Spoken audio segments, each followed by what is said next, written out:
শুভ সন্ধ্যা। জয় প্রিয়ানন্দ, জয় হিন্দ। বিশেষ কিছু অসুবিধার জন্য আমি ডক্টর অশোক কুমার চ্যাটার্জি, একজন কনসালটেন্ট হোমিওপ্যাথ, আপনাদের সামনে যে রোগ নিয়ে আলোচনা করি, যে রোগগুলো অতি সাধারণ কিন্তু আমাদের সে সম্বন্ধে কিছু জেনে রাখা দরকার, সেই রোগগুলো প্রধানত নিয়ে আলোচনা করতে পারিনি। তো আজকে আমি আবার নতুন করে একটি রোগ পর্যালোচনা নিয়ে আপনাদের সামনে উপস্থিত হয়েছি। আজকের বিষয় হচ্ছে লো ব্লাড প্রেশার বা নিম্ন রক্তচাপ। উচ্চ রক্তচাপের মতন রোগীরা চিন্তা না করলেও নিম্ন রক্তচাপ মানে লো ব্লাড প্রেশার অনেক সময় জীবনের ঝুঁকি বয়ে আছে। আমাদের মতন গরিব দেশে, যেখানে স্বাস্থ্য সচেতনতা কম বা অভাব, অপুষ্টি নিত্য সঙ্গী, সময় মতন চিকিৎসা নিতে সক্ষম না হওয়ার কারণে অনেকেই অবশ্য নিম্ন রক্তচাপ বা লো ব্লাড প্রেশার বা হাইপোটেনশন নিয়ে উদ্বেগে ভোগেন। এই লো ব্লাড প্রেশারকে অবহেলা করলে অনেক সময় মৃত্যুর ঝুঁকি নিতে হতে পারে।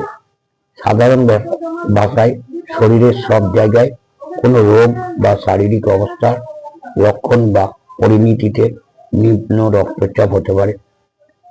একজন সুস্থ স্বাভাবিক মানুষের সিস্টোলিক ও ডায়াস্টোলিক রক্তচাপের পরিমাণ হলো 120/80। এটা স্বাভাবিক শারীরতান্ত্রিক অবস্থা বা ফিজিওলজিক্যাল কন্ডিশন। যদিও বয়স, লিঙ্গ ও শারীরিক পরিস্থিতিতে কিছুটা পরিবর্তিত হতে পারে। রক্তের পরিমাণ কমে গেলে ও রক্তের ঘনত্ব বেড়ে গেলে, মানে দরকারি প্রবাহমান রক্তের আয়তন কমে গেলে এমনটা হয়। আমাদের রক্তচাপ স্বয়ংক্রিয় স্নায়ুতন্ত্র অর্থাৎ অটো ইমিউনিক নার্ভাস সিস্টেমে নিয়ন্ত্রণ করে। প্যারাসিম্প্যাথেটিক নার্ভাস সিস্টেম রক্তচাপ কমায়। এতে দেহের অত্যাবশ্যকীয় অঙ্গগুলিতে বা ভাইটাল অর্গানগুলো ছুঁয়ে রক্ত সরবরাহ কমিয়ে সেখানে অক্সিজেন ও পুষ্টির অভাব হয়ে জীবনের ঝুঁকি বা শক হতে পারে। হৃৎপিণ্ডের কাজ করার ক্ষমতা হ্রাস পেলে, ডায়রিয়া, বমি, মাত্রাতিরিক্ত ঘাম, ডায়াবেটিস নিয়ন্ত্রণ না থাকায় ও কিছু হরমোনের ঘাটতি হলে এবং বিভিন্ন রোগের জটিলতা রূপে দীর্ঘমেয়াদী নিম্ন রক্তচাপ বা লো ব্লাড প্রেশার হতে পারে। আমাদের মতন চিকিৎসকের কাছে এসে অনেক রোগী মাথা ঘোরা, ঝাপসা বা ধোঁয়াশা লাগা, হাত পা ঠান্ডা হয়ে যাওয়া, শ্বাসকষ্ট, ঝিম ধরা ভাব, সাপোর্ট ছাড়া হাঁটতে সমস্যা, মূর্ছে যাওয়া বা খুব জল পিপাসা পাওয়া ও প্রচন্ড দুর্বলতার কথা বললে আমরা সাধারণত রক্তচাপটা দেখে সিদ্ধান্ত নিয়ে থাকি।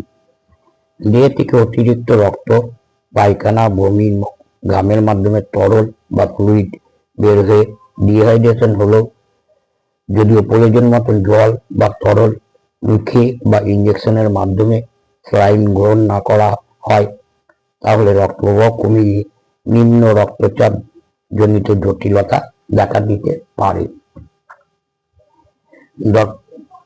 দরকারি রক্ত সঞ্চালন করতে হয়, নচেত রোগী হাইপোভলিমিক শকে চলে যেতে পারে। দেখা দেয় মেডিকেল ইমার্জেন্সি, সেক্ষেত্রে অতি দ্রুত হসপিটালে নিয়ে গিয়ে চিকিৎসা করতে হয়। তাছাড়া জিনগত কারণে ও অন্তঃসত্ত্বা অবস্থায় অর্থাৎ প্রেগনেন্ট অবস্থায় মহিলাদের তো কারো কারো নিম্ন রক্তচাপ হয়। এ থেকে সহজে বা ভালো থাকার উপায় হচ্ছে বেশি করে জল পান, সোডিয়াম যুক্ত খাদ্য গ্রহণ, টমেটোর রস পান, দ্রুত পুষ্টির প্রদান তথা সুষম খাবার খাওয়া, অসুস্থ হলে বাড়িতে বসে না থেকে চিকিৎসকের পরামর্শ নেওয়া, মদ্যপান এড়িয়ে চলা ও সাবধানে হাঁটা চলা ও পরিশ্রম করা দরকার। আজ আমি আপনাদের সামনে এইটুকুই বললাম। পরবর্তীকালে আরো নতুন নতুন রোগ নিয়ে আলোচনা করব। আমার এই আলোচনা যদি আপনাদের ভালো লেগে থাকে অবশ্যই আমার ইউটিউব চ্যানেলটি সাবস্ক্রাইব করবেন। YouTube channel doctor Ashok Kumar Chatterjee DHMS search করলেই পেয়ে যাবেন। তাছাড়া আমার ফেসবুক প্রোফাইলে অশোক চ্যাটার্জি, ওখানে গিয়ে আপনি ইউটিউবের লিঙ্ক পাবেন। তাছাড়া আমার পেজ ডক্টর অশোক কুমার চ্যাটার্জি জয়িত হ্যানিম্যান পেজে গিয়েও আপনি ইউটিউব লাইভ লিঙ্ক পেয়ে যাবেন। আপনাদের কাছে একান্ত অনুরোধ অবশ্যই ইউটিউব চ্যানেলটি সাবস্ক্রাইব করবেন।